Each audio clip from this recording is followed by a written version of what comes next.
Pitikafo netiny-rivotra avy amina fahamaizana saha iray tao andrefa tanàna ambany avaratra eto amin'ny boriboritany Ambihadiamby no nahatonga ity fahamaizana ity. Vokany trano telo tafo no maikila. May potika avokoa ny entana fampiasa andavanandron'ireo olona nipetraka tamin'ireo trano ireo.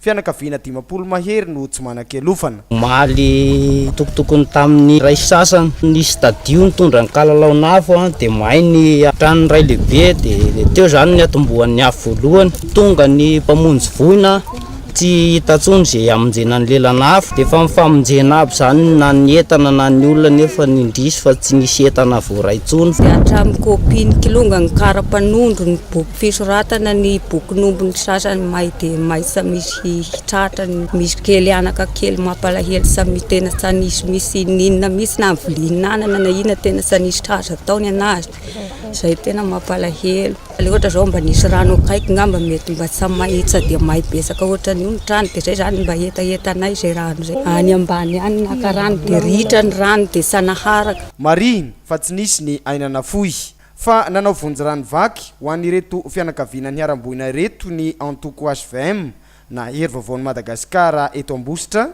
ka nanolotra vola sy vary telogony amin'ny 80 kilao mba ahafahan'izy ireo manamora ny fiatrehana izao fahavoazana izao.